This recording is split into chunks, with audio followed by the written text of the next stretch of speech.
Hello friends, स्वागत है आप सभी का मेरे चैनल शाइना गोयल पर। सो फ्रेंड्स, आई होप आप सभी फिट एंड फाइन होंगे, हेल्दी होंगे। सो आज के इस वीडियो में मैं आपके साथ डिस्कस करने वाली हूँ जो लेटेस्ट रिक्रूटमेंट्स आई हैं, बिल्कुल 22 तारीख को अपलोड की गई हैं एसएससी के द्वारा।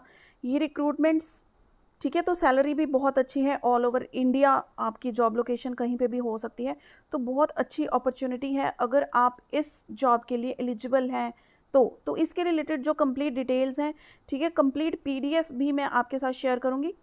तो इम्पॉर्टेंट चीज़ें हम डिस्कस करेंगे, लाइक इम्पॉर्टेंट डेट्स क्या हैं, कब आपका एग्ज़ाम होगा, किस तरह आपकी सिलेक्शन होगी, ठीक है, क्या आपकी एलिजिबिलिटी रहेगी, और जो भी पोस्ट इसके अंडर हैं सभी कौन कौन सी कैटेगरीज में फॉल करती हैं। सो वीडियो को कंप्लीट देखिएगा। सो फ्रेंड्स, अगर आप मेरे चैनल पर फर्स्ट टाइम विजिट कर रहे हैं तो इसे सब्सक्राइब कर लीजिए और साथ ही में क्लिक कर दे बेल आइकन पर to get notifications of my latest uploads. So देखिए, यहाँ पर आप चेक कर सकते हैं कि ये जो पोस्ट है बिल्कुल लेटेस्ट 22 अगस्त 2023 को अपलोड की गई है एसएससी की वेबसाइट पर, भी आप इसको चेक कर सकते हैं। अदरवाइज़ इसको मैं अपने टेलीग्राम चैनल पर भी शेयर कर दूंगी आप लोगों के साथ, वहाँ से भी आप ये कंप्लीट पीडीएफ देख सकते हैं। लेकिन जो इंपॉर्टेंट पॉइंट्स है वो मैं यहाँ पर आपको पीडीएफ में ही दिखाने वाली हूँ प्रॉपर, ताकि आप लोग इसको जल्दी फिल कर लें अगर आप एलिजिबल हैं तो। सबसे पहले देखिए कि पोस्ट जो हैं ये हैं किसके लिए। जूनियर हिंदी ट्रांसलेटर यानी कि JHT की पोस्टें हैं, ठीक है, junior translator and senior Hindi translator examination 2023 के लिए ये जो पोस्ट हैं। और इसकी जो date of submission online applications इसकी स्टार्ट हो चुकी हैं, तो 12 तारीख तक, 12 सितंबर इसकी लास्ट डेट है ऑनलाइन रजिस्ट्रेशन के लिए, आपकी एप्लीकेशन के लिए, ठीक है जी। तो ऑनलाइन फ़ी पेमेंट की भी लास्ट जो डेट है आपकी 12 सितंबर है। और इन केस अगर आप में फॉर्म में कोई गड़बड़ी कर दी है, कोई करेक्शन आप करना चाहते हैं, तो उसके लिए जो लास्ट डेट है दैट इज़ 14 सितंबर तक आप अपनी करेक्शन कर सकते हैं। 13 और 14 तारीख को 2 दिन आपको दिए हैं कि अगर आपके फॉर्म में कोई भी मिस्टेक हो जाती है तो आप इस तरह से इसको करेक्ट कर सकते हैं। अब देखिए, schedule of computer based examination, तो सबसे पहली चीज़ कि इसका जो पेपर है आपका कंप्यूटर बेस्ड पेपर होगा, ठीक है। वैसे ये 2 टायर पेपर है, कंप्लीट मैं आपको दिखाऊंगी, एक बार आप देख लो कि अक्टूबर में आपका ये पेपर जो है शेड्यूल, इसका एग्जैक्ट डेट अभी आएगी तो अक्टूबर में होने की इसके चांसेस हैं। क्लियर। तो नेक्स्ट देखिए, इसकी अगर बात कर ले, हम सैलरी भी देख लें कि कौन सी स्केल पे कौन सी सैलरी मिल रही है। तो देखो, पे स्केल क्या है JT ऑफिसर का in central secretariat official language service, इसका है 35,400 से लेकर 1,12,400 तक का सैलरी पैकेज ऑफर किया जाएगा। तो जूनियर ट्रांसलेटर ऑफिसर का इन आर्म्ड फोर्सेस हेडक्वार्टर्स, ये सैलरी पैकेज भी आपका सेम रहेगा, ठीक है। अगर आप JTH की बात करें, in various central government ministries, departments या फिर ऑर्गेनाइजेशंस, तो वहाँ पर भी आपका ये पैकेज सेम रहेगा।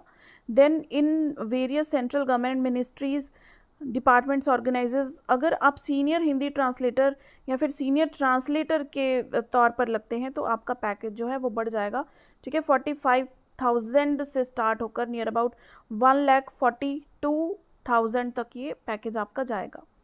सो नेक्स्ट देखिए, इसमें नेक्स्ट जो इम्पोर्टेंट देखने वाली बात है, सो ये जो है कंप्लीट लिस्ट है कि इन्होंने वैकेंसीज को किस तरह से डिस्ट्रीब्यूट किया है, SC ST OBC या फिर कोई जनरल को कितनी सीट्स मिलेंगी एंड सो ऑन, ठीक है। तो यहाँ पर आप देख सकते हैं कंप्लीट कितनी सीट डिस्ट्रीब्यूशन है, कंप्लीट लिस्ट आप देख सकते हैं कि आपकी, अभी हम क्वालिफिकेशन भी देखेंगे कि किस पोस्ट के लिए आप किस तरह से क्वालिफाई कर सकते हैं, यानी कि किस पोस्ट के लिए आपकी क्वालिफिकेशन जो है वो एलिजिबल है, ठीक है। तो ये आप कंप्लीट जो PDF है मैं आपको थोड़ा सा ओवरव्यू दिखा देती हूँ, बाकी इसको मैं अपने टेलीग्राम चैनल पर भी शेयर करूँगी, वहाँ से भी आप इसको डाउनलोड कर सकते हैं। नेक्स्ट हम बात करेंगे एज लिमिट की कि 1 अगस्त को आपकी एज क्या होनी चाहिए अगर आप इस जॉब के लिए अप्लाई करना चाहते हैं, ठीक है। तो 18 से लेकर 30 साल यहाँ पर लिखा हुआ है, 18 से ऊपर होनी चाहिए और 30 साल से आप छोटे होने चाहिए, ठीक है। 1 अगस्त को अगर आप इसके लिए अप्लाई करना चाहते हैं तो एज रिलैक्सेशन की बात करें तो SC ST को 5 साल का रिलैक्सेशन मिला है beyond the upper age limit, lower age limit के लिए नहीं, बियॉन्ड द अपर एज, यानी कि 30 की बजाय 35 समझ लो SC ST के लिए। 35 ईयर्स की एज लिमिट है। OBC के लिए 33 ईयर्स अपर लिमिट इन्होंने बताई हुई है। अनरिजर्व जो PWD हैं, ठीक है, पर्सन विद डिसेबिलिटी हैं, उनके लिए 40 ईयर्स दी गई है, ठीक है। अगर OBC हैं तो 43 ईयर्स अपर एज है। अगर ST या SC हैं PWD से, तो उनको एज रिलैक्सेशन जो है 45 ईयर्स अपर एज उनकी हो सकती है। और एक्स सर्विस मैन के लिए यहाँ पर 3 ईयर्स यहाँ पर लिखा हुआ है, डिफेंस पर्सनल के लिए 3 ईयर्स, ठीक है। और ये सब आप देख सकते हैं कि कितनी एज रिलैक्सेशन दी गई है। अब जो नेक्स्ट मेन चीज़ आती है वो क्या है, असेंशियल क्वालिफ़िकेशन, ठीक है। 12 सितंबर तक आपकी क्या क्वालिफ़िकेशन होनी चाहिए मिनिमम, वो दिया हुआ है इन्होंने for post codes A to C, junior Hindi translator, junior translator officer या फिर जूनियर ट्रांसलेटर इन various central government ministries, departments या ऑर्गेनाइजेशंस। इसके लिए जो मिनिमम क्वालिफ़िकेशन है वो क्या है, मास्टर्स डिग्री होनी चाहिए किसी भी रिकॉग्नाइज्ड यूनिवर्सिटी से, या तो हिंदी में हो या इंग्लिश में हो, और कंपलसरी सब्जेक्ट वो होना चाहिए, ठीक है, या फिर इलेक्टिव सब्जेक्ट या फिर मीडियम ऑफ एग्जामिनेशन, वो चीज़ आपकी डिग्री लेवल में होनी चाहिए। नेक्स्ट, अगर ये नहीं है तो ये सारी ऑप्शंस आप यहाँ पर चेक कर सकते हैं कि मास्टर्स डिग्री होनी चाहिए in English with Hindi as compulsory और इलेक्टिव सब्जेक्ट, ठीक है। डिग्री लेवल तक हिंदी आपने पढ़ी हो, चाहे वो इलेक्टिव है या कंपलसरी है, ठीक है, या आपका मीडियम हो सकता है। यहाँ पर सारी जो ऑप्शंस हैं दी गई हैं कि अगर आप इसके लिए अप्लाई करना चाहते हैं तो इनमें से कोई भी एक सेटिस्फाई होनी चाहिए, तब आप एलिजिबल होंगे। नेक्स्ट आता है फॉर पोस्ट कोड्स D, यानी कि senior Hindi translator, senior translators इन वेरियस सेंट्रल गवर्नमेंट्स। तो ये जो क्वालिफिकेशंस हैं, ठीक है, मास्टर्स डिग्री होनी चाहिए in Hindi with English as compulsory और elective subject as medium of examination at degree level, यानी कि हिंदी तो आपकी होनी चाहिए लेकिन इंग्लिश क्या है, या तो कंपलसरी हो या इलेक्टिव सब्जेक्ट हो, कहाँ पर, डिग्री लेवल पर, ठीक है। बाकी ये सारी जो ऑप्शंस इसमें वेरिएशंस बनती है वो आप यहाँ पर देख सकते हैं। नेक्स्ट कम्स कि आप किससे अप्लाई करेंगे, एप्लीकेशन फ़ी कैसे पे करनी है, ठीक है, कितनी पे करनी है। तो सारी जो एप्लीकेशन है ये आपकी ऑनलाइन मोड में होगी। ऑफिशियल वेबसाइट पर आप जा सकते हैं एसएससी की, यहाँ पर लिंक भी दिया हुआ है ssc.nic.in पर, ठीक है। तो ऑनलाइन एप्लीकेशन फॉर्म जो आपने फिल करना है, वहाँ पर आपकी एक तो स्कैन्ड फोटोग्राफ होगी कलर्ड पासपोर्ट साइज़ की, ठीक है, उसका साइज़ ये रहेगा जब आप अपलोड करेंगे। Then image dimension of the photograph, ये डायमेंशंस क्या होंगी, वो है 3.5 सेंटीमीटर विड्थ होगी एंड 4.5 सेंटीमीटर हाइट, यानी कि इस तरह की आपकी जो पासपोर्ट साइज़ फ़ोटो होती है ना, ये डायमेंशंस इसकी होनी चाहिए, और साइज़ 20 KB से 50 KB तक के बीच का होना चाहिए।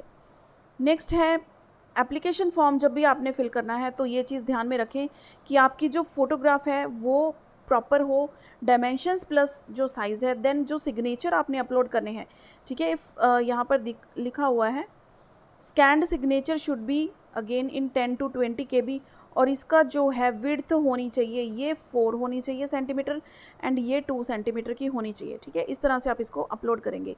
लास्ट डेट आपकी 12 सितंबर है, as I have already told you. और इसके लिए जो आपको सेंटर्स है ना, वहाँ पर एप्लीकेशन फॉर्म जब आप फिल करोगे तो आपको बताया जाएगा कि ये सेंटर की चॉइसेस हैं, ठीक है, आपके रीजन के अंडर कौन से सेंटर्स आते हैं, तो आप वहाँ से देख सकते हैं। अब अगर फ़ीस की बात करें तो वैसे जनरली फ़ी 100 है, लेकिन अगर आप विमेन कैंडिडेट हैं, फीमेल्स के लिए कोई फ़ी नहीं है। SC ST के लिए, PWBD और एक्स सर्विस मैन के लिए फ्रीली आप इस एग्ज़ाम को फिल कर सकते हैं, ठीक है जी। तो फ़ी भी आपने अगर पे कर रहे हो, आप एलिजिबल हो पे करने के लिए, एग्जाम्प्टेड नहीं है तो वो आप पेमेंट ऑनलाइन ही करोगे। ये सारे मेथड्स दिए हुए हैं, इनमें से किसी भी मेथड से आप अपनी ऑनलाइन फ़ी को पे कर सकते हैं। नेक्स्ट इसमें है कि अगर आपने फॉर्म में कोई भी करेक्शन करनी है तो 2 दिन आपको दिए जाएंगे, 13 और 14 तारीख सितंबर की, ठीक है। दोनों में से दिन में किसी भी दिन आप अपना जो है करेक्शन कर सकते हैं अगर आपने कोई भी इनकम्प्लीट इन्फॉर्मेशन फिल की है या फिर कोई रॉन्ग आपसे फिल हो गई है तो। Next is centres of examination. तो सेंटर जब आप ऑनलाइन एप्लीकेशन फॉर्म अपना फिल करेंगे वहाँ पर आपको चॉइस दी जाएगी कौन सा आप सेंटर्स फिल करना चाहते हैं। तो देखियो जो सेंट्रल रीजन आते हैं बिहार एंड उत्तर प्रदेश के अंदर, तो वो कौन कौन से हैं, ठीक है, यहाँ पर आप देख सकते हैं सारे सेंटर्स की लिस्ट है यहाँ पर। ईस्टर्न रीजन के ये सेंटर्स हैं, देन कर्नाटका या केरला रीजन के सेंटर्स, ये कंप्लीट ऑल ओवर इंडिया की पोस्टें हैं। तो सभी के लिए ये सेंटर्स दिए गए हुए हैं कि आप अपनी स्टेट का देखिए कौन सा सेंटर आता है तो वो आप फिल कर सकते हैं। अब एक चीज़ और कि यहाँ पर आप 3 सेंटर्स की ऑप्शन दे सकते हो। अ कैंडिडेट में give option for 3 centres priority wise. जो सबसे पहले आप चाहते हो ना कि ये सेंटर मुझे मिल जाए, वो सबसे पहले चूज़ करना, फिर दूसरा, फिर तीसरा, ठीक है। अगर पहले सेंटर की सीट्स फिल हो गई तो कोशिश की जाएगी कि आपको सेकंड जो आपने सेंटर दिया है चॉइस के लिए वो आपको मिल जाए। इस अकॉर्डिंग आपको तीनों में से कोई एक सेंटर जो है अलॉट कर दिया जाएगा। नेक्स्ट बात करें तो स्कीमा फॉर एग्जामिनेशन क्या होगा। 2 पेपर्स होंगे इसके। First is objective paper, second is descriptive paper, जहाँ पर आपको समरी प्रॉपर लिखनी होती है। फर्स्ट मोड क्या है, देखो सब्जेक्ट इसमें जनरल हिंदी होगी and general English. 100 marks 100 questions आपके हिंदी के होंगे, 100 क्वेश्चंस 100 मार्क्स आपके इंग्लिश के होंगे। 2 घंटे का पेपर होगा, और अगर स्क्राइब के अंडर आप आते हैं तो 2 घंटे 40 मिनट का आपको टाइम दिया जाएगा पेपर के लिए, ठीक है। पैटर्न आपका सेम रहेगा। देन पेपर 2 इज़ डिस्क्रिप्टिव, जहाँ पर आपको ट्रांसलेशन एंड ऐसे करना होगा। 200 नंबर का 200 मार्क्स का पेपर है, ठीक है। 200 मार्क्स का पेपर है तो 2 घंटे का टाइम आपको यहाँ पर दिया जाएगा। There will be negative marking of 0.25 marks. अब देखो एक क्वेश्चन आपका अगर सही हुआ तो 1 नंबर मिलेगा, अगर एक क्वेश्चन आपका गलत हो गया ना तो आपके 1/4 मार्क्स कट हो जाएंगे, यानी कि 0.25 मार्क्स आपके कट जाएंगे। नेक्स्ट देखिए, अगर हम सिलेबस की बात करें, पेपर 1 और पेपर 2 दोनों के सिलेबस में क्या कंटेंट पढ़ के जाना है, ठीक है, क्या प्रिपेयर करना है, वो यहाँ पे लिखा हुआ है। पेपर 1 की अगर हम बात करें सीबीटी की, understanding of languages and literature, correct use of words, phrases and idioms, and ability to write the languages correctly, precisely and effectively. The questions will be of degree level, यानी कि graduation level के basis पर आपके questions. इन्होंने basically देखना क्या है कि आपकी लैंग्वेज में प्रोफिशिएंसी कैसी है, इंग्लिश है या हिंदी है, ठीक है। कितने प्रोफिशिएंट हो आप ईडियम्स को समझने के लिए, कोई भी वर्ड्स फ्रेजेस लिखे हुए हैं कितने वेल आप उनको यूज़ करते हो और समझते हो, ठीक है। यानी कि स्पीकिंग, राइटिंग, रीडिंग, लिसनिंग, ये सारे के सारे स्किल्स आपके यहाँ पर यूज़ होंगे, ठीक है जी। और पेपर 2 की बात करें, it will contain 2 passages for translation, 1 passage for translation from Hindi to English, ठीक है। यहाँ पर भी आपकी लैंग्वेज प्रोफिशिएंसी की हम बोल रहे हैं, जैसे मैं आपको हिंदी में एक्सप्लेन कर रही हूँ, ये सारी चीज़ अगर आपको बोली जाए कि इंग्लिश में ट्रांसलेट करके देखो तो देखा जाएगा कि आप कितनी प्रोफिशिएंटली और कौन कौन से वोकेबलरी में से वर्ड्स या फिर फ्रेजेस यूज़ कर रहे हो, ठीक है, इसको कन्वर्ट करने के लिए और बेस्ट कन्वर्जन देने के लिए। और अनदर पैसेज होगा from English to Hindi and an essay each in Hindi and English to test the candidates translation skills, यानी कि एक ऐसे हिंदी में लिखना होगा, एक इंग्लिश में लिखना होगा, ताकि आपकी राइटिंग स्किल्स को जज किया जा सके, ठीक है जी, कि कितने प्रोफिशिएंट हो, करेक्टली, प्रिसाइजली एंड इफेक्टिवली, कितने अच्छे से आप वर्ड्स को चुनकर, फ्रेजेस को चुनकर अपनी राइटिंग में डाल रहे हो। तो जो पेपर का लेवल है that will be according to educational qualifications जो बताई गई हैं, ठीक है। तो इसके अलावा अगर आपको कोई डाउट है तो आप कमेंट करके पूछ भी सकते हैं। अदरवाइज ये complete PDF, I am saying again and again कि ये कंप्लीट का कंप्लीट पीडीएफ आपको मेरे टेलीग्राम चैनल पर मिल जाएगा। उसका लिंक इसी वीडियो के डिस्क्रिप्शन में है, तो वहाँ से आप टेलीग्राम चैनल को ज्वाइन कर सकते हैं। जो भी इंपॉर्टेंट अपडेट्स होती हैं, इंपॉर्टेंट रिक्रूटमेंट्स होती हैं, वो मैं चैनल पर अपडेट करती हूँ और उसका लिंक टेलीग्राम में भी शेयर कर देती हूँ along with the PDF. So friends, video helpful रही हो इसे लाइक एंड शेयर जरूर कीजिएगा। See you in the next video, till then keep watching.